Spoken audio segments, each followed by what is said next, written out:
Donetsk में रूस का जबरदस्त हमला, यूक्रेनी ठिकानों पर एमएलआरएस अटैक। हमले में यूक्रेन के कई सैनिक मारे गए।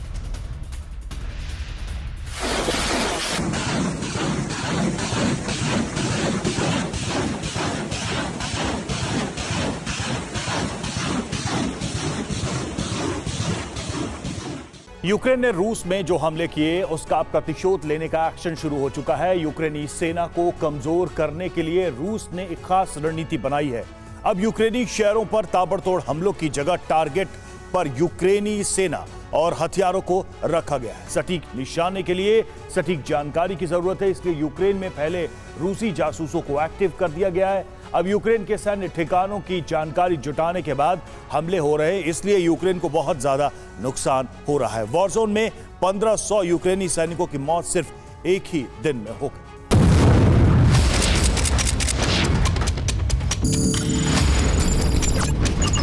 जासूस दे रहे सटीक जानकारी, फिर रूसी वायुसेना की बारी।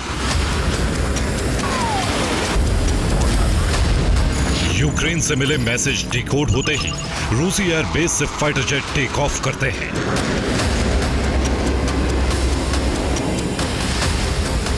और कुछ ही देर बाद यूक्रेन के किसी बड़े सैन्य ठिकाने पर होते हैं धमाके।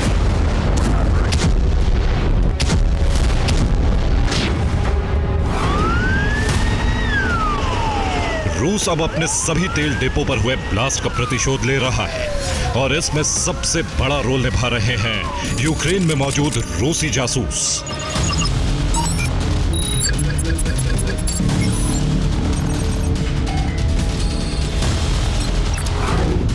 रूस का हर हमला बड़ी तबाही मचा रहा है। मिसाइलों से हथियार गोदाम भस्म हो रहे हैं, ड्रोन के ठिकानों पर सटीक प्रहार हो रहा है। शनिवार को यूक्रेन पर फिर रूस से बड़ा प्रहार हुआ।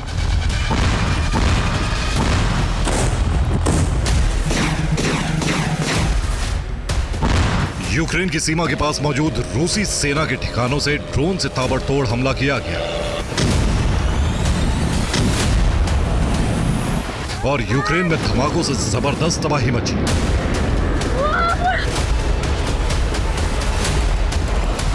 रूस ने यूक्रेन पर 150 ड्रोन से हमला किया।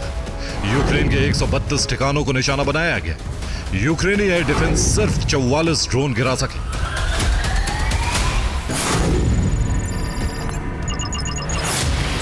रूस की सेना जितनी ताकतवर है, वैसी ही शक्तिशाली है रूस की खुफिया एजेंसियां।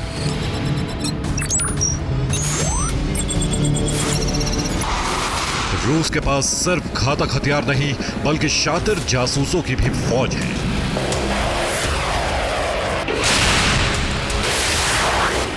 रूस अगर यूक्रेन के सैनिकों की मूवमेंट पहले ही जान लेता है, रूस को अगर हर सीक्रेट हथियार गोदाम की जानकारी मिल रही है, तो इसके पीछे भी रूस के जासूस ही हैं।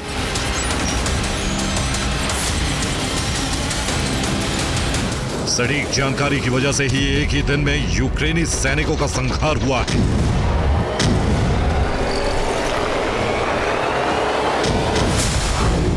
खार्किव में 90 यूक्रेनी सैनिकों की मौत हो गई। खेरसोन में 45 सैनिकों की मौत हुई है। रूसी हमलों में डोनेस्क में 210 सैनिकों की मौत हो गई। ज़ैपोरिज़िया में 170 यूक्रेनी सैनिकों की मौत हुई है।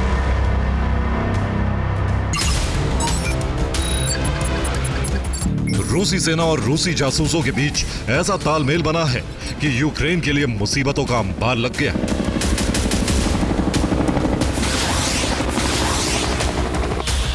ड्रोन हमलों के बाद रूस के फाइटर जेट्स ने भी उड़ान भरी और फिर यूक्रेन पर मिसाइलों से भी हमले किए।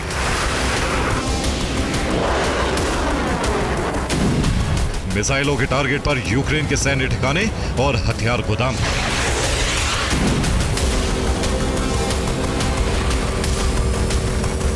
काला सागर पर फाइटर विमानों ने उड़ान भरी। ब्लैक सी से KH-59 और 69 मिसाइलों से हमला किया गया। यूक्रेन के खाली हो चुके एयर डिफेंस से सिर्फ 2 मिसाइलें गिराई जा सकी।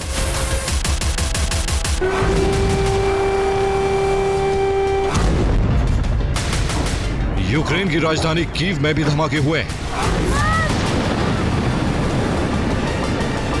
रूस के सभी हमले सैन्य ठिकानों पर क्यों हो रहे हैं और सीक्रेट गोदामों पर हमले कैसे हो रहे हैं।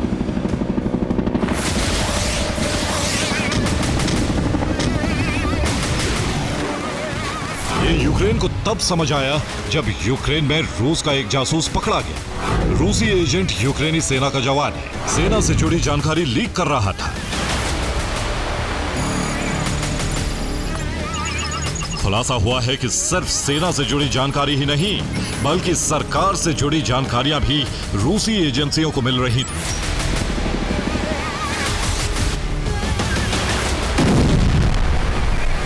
रूस ने यूक्रेनी कर्मचारियों को एजेंट बना लिया है। कुछ पूर्व अधिकारियों से भी जासूसी करवाई गई। ओडेसा, ज़ैपोरिज़िया और डोनेस्क की जानकारी ली गई।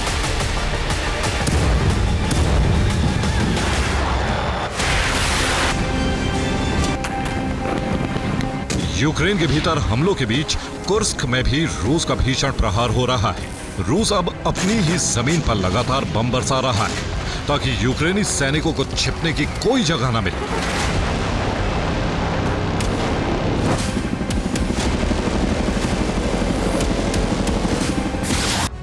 और कुर्स्क के संग्राम में यूक्रेन को बड़ा नुकसान हुआ है। कुर्स्क में रूस ने के भी बम से हमलों की शुरुआत कर दी है। इस गाइडेड बम से 14 बार हमले किए गए जिससे यूक्रेनी सैनिकों को बहुत ज्यादा नुकसान उठाना पड़ा। कुर्स्क में ताबड़तोड़ बमबारी की वजह से 360 यूक्रेनी सैनिकों की मौत हो गई। वहीं एक टैंक और कई सैन्य वाहन भी जलकर भस्म हो गए।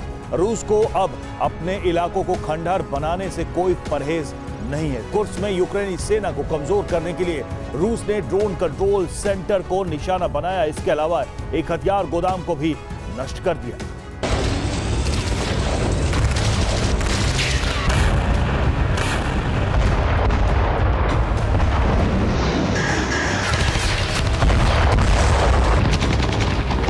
कुर्स्क की तरह ही डोनेस्क में भी भारी बमबारी की शुरुआत कर दी गई।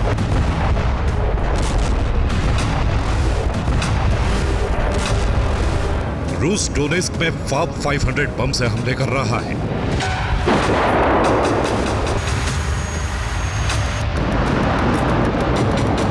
सिर्फ 24 घंटे में ही डोनेस्क में 500 किलो के बमों से भारी तबाही मची है।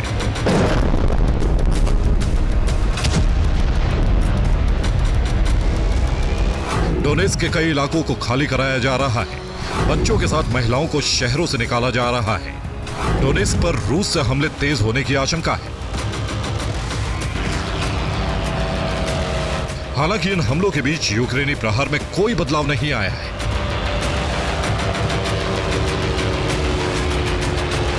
शनिवार रात यूक्रेन ने फिर रूस में कई ड्रोन से हमले की कोशिश की।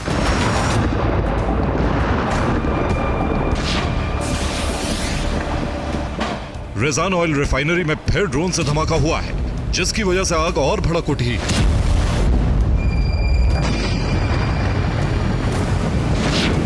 यूक्रेन की जासूसी एजेंसियों ने भी रूस पर पलटवार किया है।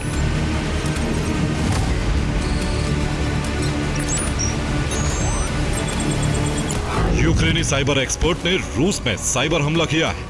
रूस के सबसे बड़े मोबाइल ऑपरेटर को निशाना बनाया गया। साइबर हमलों की वजह से रूस में फोन सेवा बंद करनी पड़ी।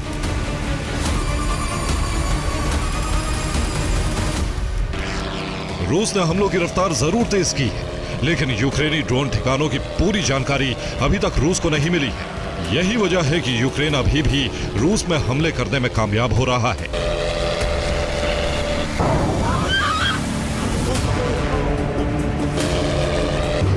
रिपोर्ट के मुताबिक रूस पर 50 से अधिक ड्रोन से हमले किए गए।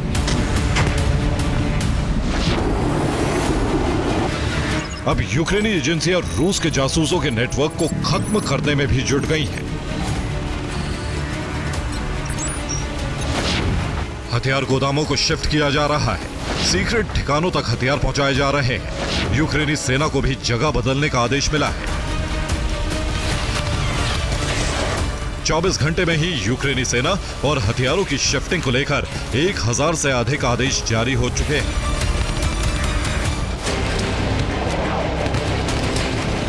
कोशिश है कि अब रूस तक जो जानकारी मिली है वो सभी गलत साबित हो और रूसी ड्रोन और मिसाइलों से यूक्रेनी सेना और हथियारों को बचाया जा सके।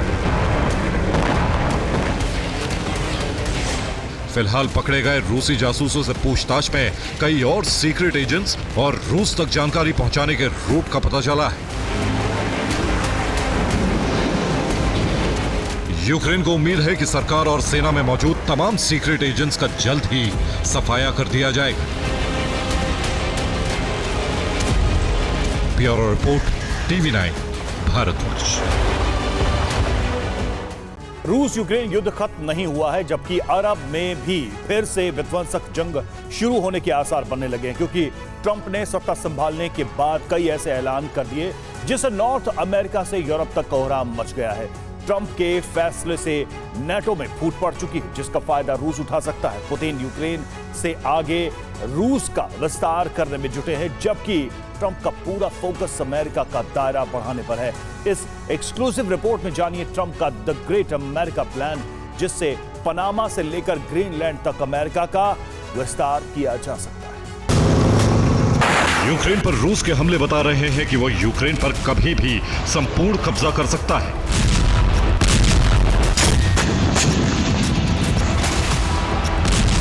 यानी रूस तैयारी कर चुका है कि यूक्रेन का खात्मा जल्द होगा, फिर चाहे नाटो से ही टकराव क्यों ना हो।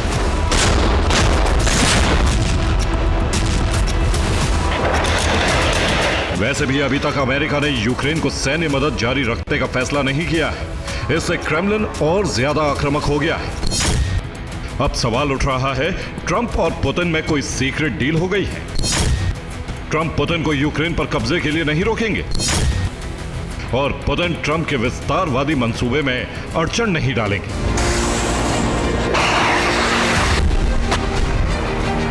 क्योंकि डोनाल्ड ट्रंप के 3 बड़े ऐलान से पूरी दुनिया में खलबली मची हुई है। पहला ऐलान, पनामा नहर का कंट्रोल अमेरिका अपने हाथ में लेगा, जिससे चीन से टकराव बढ़ सकता है। दूसरा प्लान है, ट्रंप कनाडा पर कब्जा करने की बात कह चुके हैं। इससे कनाडा और अमेरिका के रिश्तों में दरार आ गई है। तीसरा ऐलान है, ट्रंप ग्रीनलैंड को अमेरिका से मिला सकते हैं। इससे अमेरिका के विरोध में कई नाटो देश आ सकते हैं।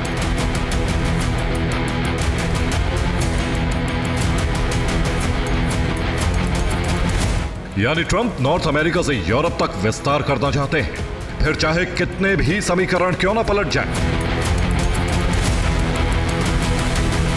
वैसे भी डोनाल्ड ट्रंप यूरोप में स्थिरता के लिए युद्ध विराम की बात कह चुके हैं, जिससे पुतिन इनकार कर चुके हैं, जबकि कई नाटो देश ट्रंप के इस बयान के खिलाफ हैं।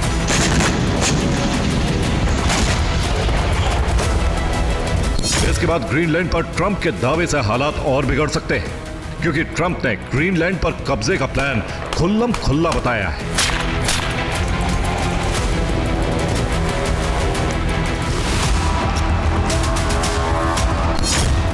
इसको लेकर डोनाल्ड ट्रंप ने डेनमार्क की प्रधानमंत्री मेटे फ्रेडरिक्सन से फोन पर बात की।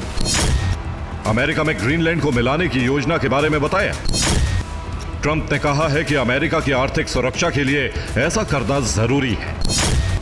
हालांकि ट्रंप ने सैन्य बल के इस्तेमाल से इनकार किया है। यह बातचीत ट्रंप के शपथ ग्रहण के कुछ दिन पहले हुई थी।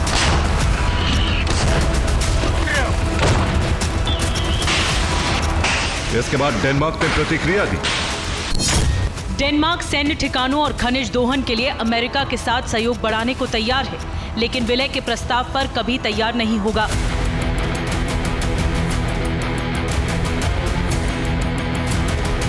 आपको बता दें, ग्रीनलैंड एक अलग देश है, लेकिन डेनमार्क का उस पर अधिकार है। ग्रीनलैंड नाटो का सदस्य भी है। ग्रीनलैंड में डेनमार्क का मिलिट्री बेस है।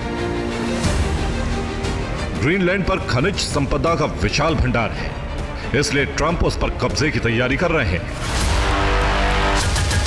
जाहिर है, ग्रीनलैंड को लेकर अमेरिका और डेनमार्क में टकराव बढ़ सकता है। अगर डेनमार्क नहीं मानता है तो सैन्य संघर्ष तक बात पहुंच सकती है।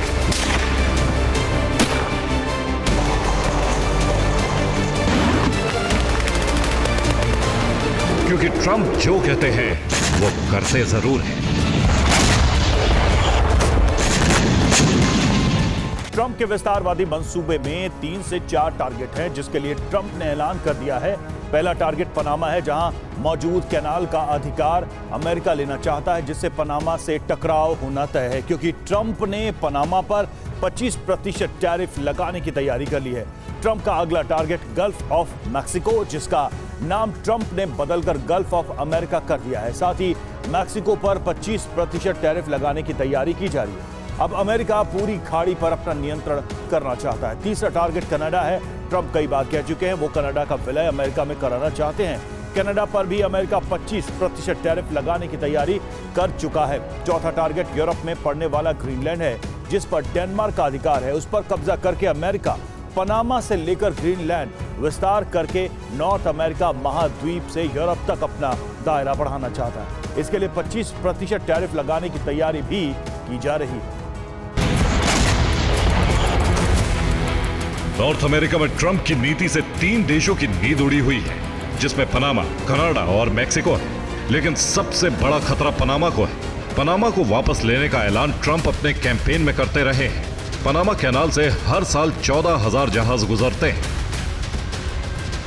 जो विश्व के समुद्री व्यापार का 6% है, जिसमें सबसे ज्यादा इस्तेमाल अमेरिका करता है। अमेरिका अपना 14% कारोबार पनामा रूट से ही करता है, यानी करीब 270 अरब डॉलर का कारोबार। 1914 में अमेरिका ने पनामा का निर्माण पूरा किया था। तब से पनामा पर अमेरिका का कंट्रोल रहा। लेकिन 1999 में अमेरिका ने कैनाल को पनामा को सौंप दिया था। 1999 के बाद से पनामा से चीन की नजदीकियां बढ़ने लगी। चीन ने लगातार निवेश किया, जिससे चीनी कंपनियों को पनामा के सारे प्रोजेक्ट मिल गए। पनामा के सारे प्रोजेक्ट चीनी कंपनियां कर रही हैं। पनामा कैनाल के 5 बड़े जोन पर चीनी कंपनियों का कंट्रोल है। चीन ने पनामा कैनाल पर सबसे बड़े पुल का निर्माण किया है। साथ ही कोस्ट क्रूज कंट्रोल भी चीन के पास है। अमेरिका का कहना है कि पनामा से गुजरने वाले उसके जहाजों से कई गुना शुल्क वसूला जाता है। अमेरिका के 75% कार्गो शिप पनामा से आते जाते हैं। अब अमेरिका को खतरा है, हालात बिगड़े तो चीन इस रूट को अमेरिका के लिए बंद कर सकता है। अब अमेरिका चीन को बैकफुट पर लाने के लिए कई मोर्चों पर तैयारी कर रहा है। हांगकांग में फिर से चीन के खिलाफ आक्रोश को हवा दे सकता है, जबकि चीन पर टैरिफ लगाकर आर्थिक नुकसान पहुंचाने की तैयारी है। साथ ही ट्रंप ने मेड इन अमेरिका प्रोडक्ट के इस्तेमाल के लिए कहा है, जिससे चीन को बड़ा झटका लग सकता है।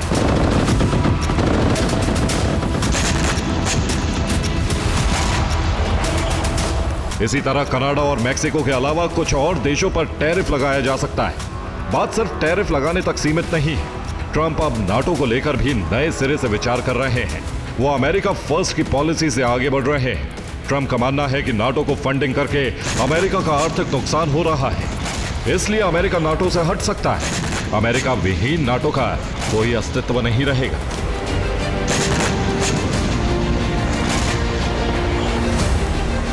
वैसे भी ट्रंप ने यूरोप से अमेरिका के 20,000 सैनिकों को हटाने का फैसला किया है, जिससे यूरोप की सुरक्षा पर बड़ा खतरा मंडरा रहा है।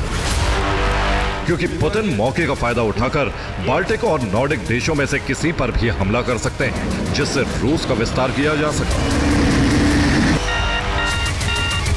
Bureau report, TV9 Bharat.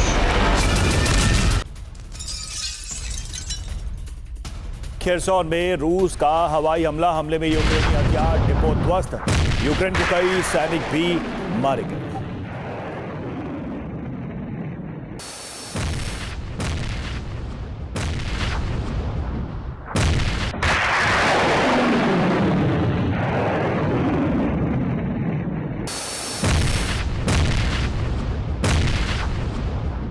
क्या यूक्रेन युद्ध खत्म होने जा रहा है? क्या ट्रंप अपने मकसद में कामयाब होने जा रहे हैं? क्या ट्रंप की शर्त पर पुतिन और ज़ेलेंस्की मान जाएंगे? अगर बात नहीं बनी तो क्या युद्ध की आग और भड़क जाएगी?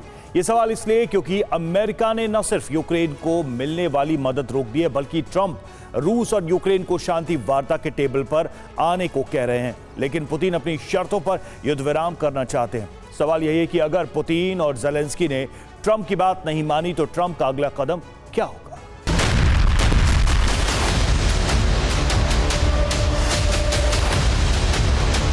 यूक्रेन से लेकर यूरोप तक इस वक्त दहशत का माहौल है।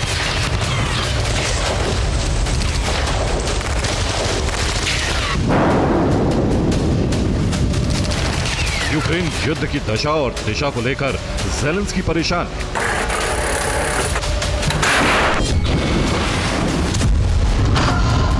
यूक्रेन के भविष्य को लेकर कई नाटो और यूरोपीय देश भी चिंतित हैं।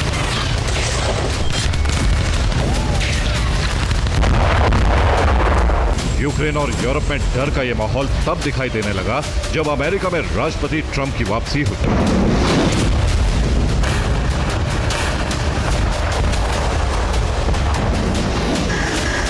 ट्रंप शुरू से ही यूक्रेन युद्ध के खिलाफ रहे।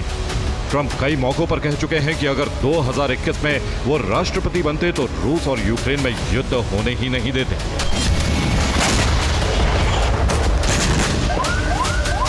दूसरी बार अमेरिका का राष्ट्रपति बनते ही ट्रंप ने अमेरिकी लोगों से वादा किया था कि व्हाइट हाउस में एंट्री के साथ ही वो यूक्रेन युद्ध को खत्म करवा देंगे।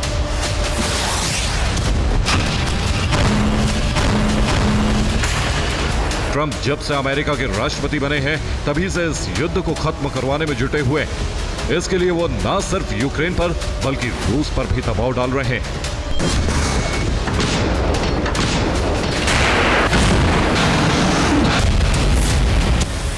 यूक्रेन में युद्ध की आग शांत हो सके, इसके लिए ट्रंप शांति वार्ता के लिए दोनों देशों पर दबाव डाल रहे हैं। इतना ही नहीं, ट्रंप ने यूक्रेन को दी जाने वाली सैन्य मदद रोक दी। ट्रंप ने यूक्रेन को मिलने वाली अमेरिकी सैन्य मदद उस वक्त रोकी है जब रूसी सेना जबरदस्त हमले कर यूक्रेनी भूभाग को तेजी से बदल रही है। ट्रंप का यह वो फैसला है जिससे यूक्रेन के साथ साथ यूरोप की मुश्किलें भी बढ़ गईं। ट्रंप के दबाव के बाद ज़ेलेंस्की पूरी तरह से कंफ्यूज है। ज़ेलेंस्की से मदद रोके जाने पर सवाल हुए तो उन्होंने कहा कि मेरा ध्यान पूरी तरह से सैन्य मदद पर है।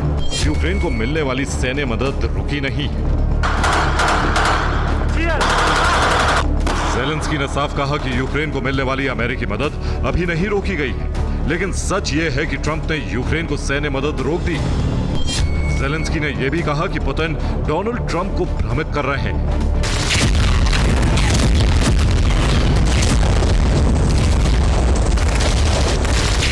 यहां ज़ेलेंस्की ने यह कहने की कोशिश की कि ट्रंप पुतिन की चाल और जाल में फंसकर फैसले ले रहे हैं। ज़ेलेंस्की ने एक और बड़ा बयान दिया। उन्होंने कहा कि ट्रंप युद्ध को खत्म करवा सकते हैं, लेकिन उन्हें बातचीत में यूक्रेन को भी शामिल करना होगा। मतलब ये कि ज़ेलेंस्की को एहसास हो गया है कि ट्रंप उनके साथ नहीं। ऐसे में शांति वार्ता ही एकमात्र विकल्प बची। यही वजह है कि उन्होंने ट्रंप पर भरोसा जताया है।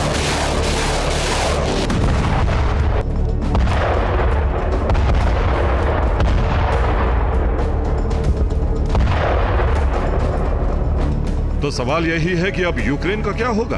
क्या युद्ध खत्म होगा या इसकी आग और भड़कने जा रही? उससे बड़ा सवाल यह है कि आखिर ट्रंप ने यूक्रेन के लिए सैन्य मदद क्यों रोकी? ट्रंप इस युद्ध को तत्काल प्रभाव से क्यों रोक देना चाहते हैं? इसके पीछे एक नहीं बल्कि कई वजहें हैं। ट्रंप ने चुनाव में युद्ध को खत्म करवाने का वादा किया था। यूक्रेन को मदद देने की वजह से अमेरिकी अर्थव्यवस्था को नुकसान पहुंच रहा है। यूक्रेन को मदद देने से अमेरिकी सेना की बेइज्जती हो रही है। यूक्रेन में अमेरिकी हथियारों की कमजोरी खुलकर सामने आ रही है। यूक्रेन युद्ध में नाटो के अब तक 17,25,000 करोड़ रुपए बर्बाद हो चुके हैं।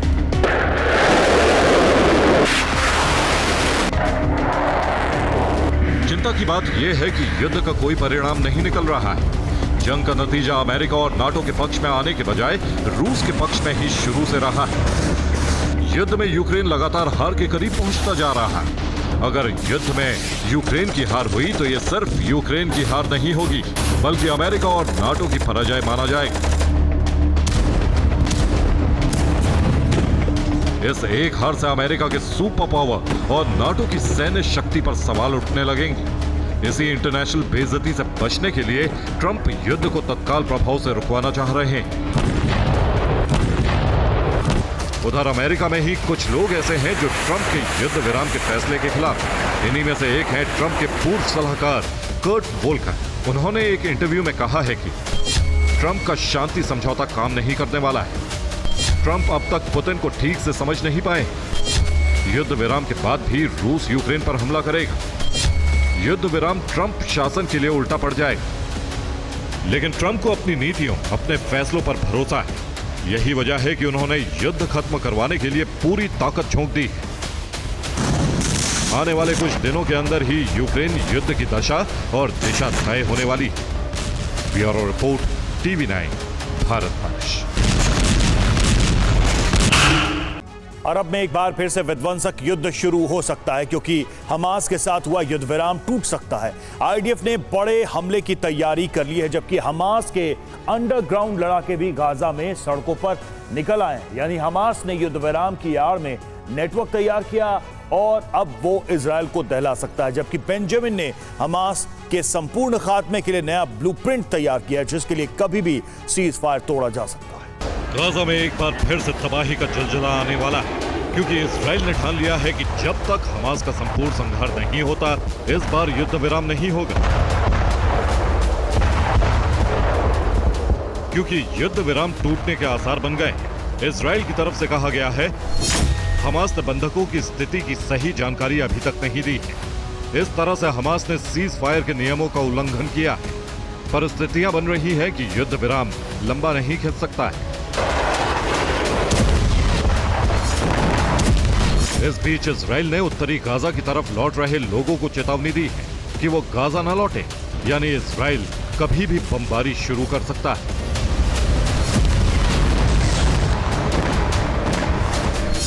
इस बीच अमेरिका इजरायल को घातक बम देने जा रहा है। अमेरिका जल्द ही इजरायल को मार्क 84 बम की खेप देगा, जिसका वजन करीब 900 किलो है। इसका इस्तेमाल इजरायल गाजा में हमास ठिकानों पर कर सकता है। बाइडेन शासन में इजरायल को इस बम के इस्तेमाल पर रोक लगाई थी, जिसे ट्रंप ने हटा दिया। यानी ट्रंप शासन ने ग्रीन सिग्नल दिया है, जिससे वो गाजा पर विध्वंसक हमले कर सके। फरवरी में बेंजामिन नेतन्याहू अमेरिका जा रहे हैं, जहां ट्रंप से मुलाकात होगी। उसी मीटिंग में गाजा पर हमले का नया ब्लूप्रिंट बनाया जाएगा, जिससे हमास का खात्मा किया जा सके। अब ये भी समझ लीजिए, इजरायल फिर से गाजा में सैन्य अभियान क्यों चलाना चाहता है। पहली वजह है, अभी तक हमास का पूरी तरह खात्मा नहीं हो पाया है। दूसरी वजह है, युद्ध विराम के बाद हमास के लड़ाके बाहर निकल आए। तीसरी वजह है, गाजा में फिर से लोग लौटने लगे। चौथी वजह है, हमास युद्ध विराम को अपनी जीत मान रहा है। और पांचवी वजह है, हमास ने इसकी गारंटी नहीं दी है कि वो सारे बंधक छोड़ देगा। इसके अलावा हमास के लड़ाके फिलिस्तीनियों के जेल से छूटने पर जश्न मना रहे हैं। ये वही तस्वीरें हैं जब इजरायल ने 200 फिलिस्तीनियों को रिहा किया था। तब हमास लड़ाकों ने हथियारों के साथ जश्न मनाया, जबकि इसके एवज में हमास ने 4 सैनिक ही छोड़े थे। इस बीच खबर यह भी आ रही है कि हमास ने लड़ाकों की भर्ती शुरू कर दी है, जिसमें 15,000 नई भर्ती कर भी चुका है। यानी हमास इजरायल पर नए सिरे से बड़े हमले की प्लानिंग कर रहा है। इस बीच हमास ने याहिया सिनवार का हथियारों के साथ लड़ते हुए वीडियो जारी किया था, जिससे गाजा के नौजवानों को हमास में आने के लिए प्रभाव डाला जा सके। यानी हमास सीज फायर की आड़ में बड़ी तैयारी कर रहा है। जबकि मोसाद का इनपुट है कि हमास को रोकना होगा, नहीं तो 7 अक्टूबर जैसा हमला फिर किया जा सकता है। Bureau report, TV9, Bharatvarsh. Trump शासन 2.0 में अमेरिका की आंतरिक नीतियों में बदलाव तो हुआ ही है, लेकिन इससे भी बड़ा बदलाव ट्रंप प्रशासन ने युद्ध के मोर्चों पर किया है। इनमें एक मोर्चा मिडिल ईस्ट भी है, जिसमें टारगेट पर रखा गया है ईरान के प्रॉक्सी को, और उनमें भी ट्रंप ने अपनी लिस्ट में सबसे ऊपर हूती को डाला है, जिसे आतंकवादी संगठन घोषित कर दिया गया है। लेकिन ट्रंप के इस कदम से 2 बारूदी मोर्चे खुल गए हैं, पहला यमन और दूसरा लेबनान। क्या है समीकरण, देखिए इस रिपोर्ट। हूती लड़ाके ट्रंप के टारगेट यमन पर करेंगे अटैक। अमेरिका में सत्ता परिवर्तन के साथ ही भू राजनीति में भी बदलाव होने लगे हैं। बारूदी मोर्चे की आग को बुझाने के लिए ट्रंप खुद बारूदी कदम उठाने लगे हैं।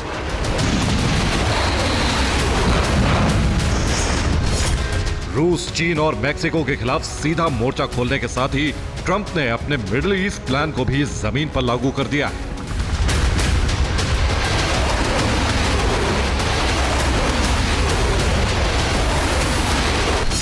इस प्लान के तहत ईरान के प्रॉक्सी को खत्म करने के लिए ट्रंप ने एक ऐसा कदम उठाया है जो अमेरिका के पक्ष में खड़े मिडिल ईस्ट के संगठनों को भी अमेरिका के खिलाफ कर सकता है।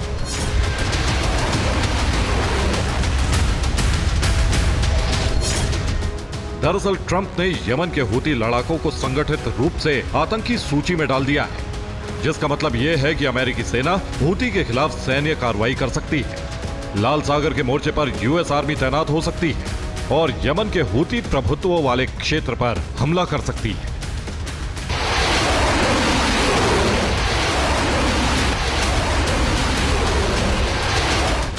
लेकिन हैरानी की बात यह है कि ट्रंप के इस कदम के बाद एक तरफ हूती ने अमेरिका के खिलाफ सीधे जंग का ऐलान कर दिया है, तो वहीं हिजबुल्लाह ने भी बगावत के संकेत दे दिए हैं। इसमें हूती ने सीधे जंग की धमकी जारी की,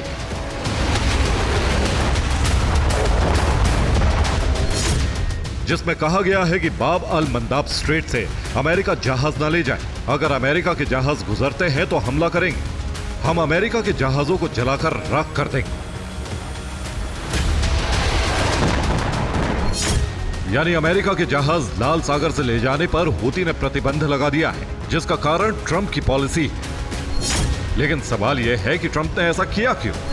इस सवाल का जवाब है इजराइल के मोर्चे पर युद्ध भड़काने की कोशिश।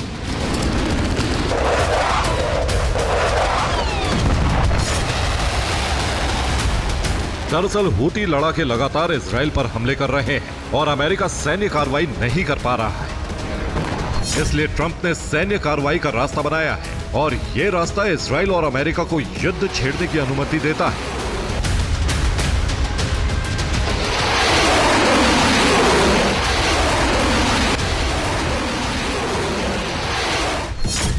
लेकिन हिजबुल्लाह ने ट्रंप के इस फैसले का विरोध कर दिया है। हिजबुल्लाह ने ट्रंप के आदेश को गलत ठहराया है, हूती को सूची से हटाने की अपील भी की है। इसका मतलब यह है कि इस मोर्चे का समाधान सिर्फ यमन के ईरानी प्रॉक्सी के अंत से नहीं होगा, बल्कि एक्शन हिजबुल्लाह के खिलाफ भी होगा और इसकी शुरुआत इजराइल ने कर दी। इन दो तस्वीरों में लेबनान में हिजबुल्लाह के ठिकानों को टारगेट बनाकर किए गए इजरायली हमलों की तस्दीक होती है। सीमावर्ती गांव कफर किला की तरफ बढ़ रहे लेबनानी लड़ाकों पर इजराइल ने हमला कर दिया। इनमें जो घायल हुए हैं वो नागरिक भी हैं, जो युद्ध विराम की उम्मीद में घर लौट रहे थे। तो वहीं दूसरी तस्वीर दक्षिणी लेबनान के सीमावर्ती कस्बे की है, जहां इजरायली फोर्स दाखिल हो चुकी है।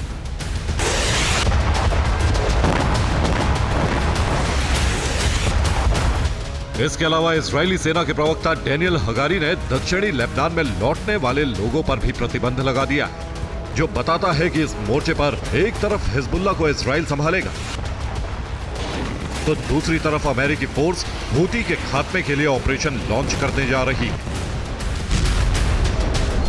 जिसका दूसरा मतलब है कि गाजा, लेबनान और यमन के मोर्चे पर बारूदी तबाही नहीं रुकेगी। Bureau report, TV9 Bharat.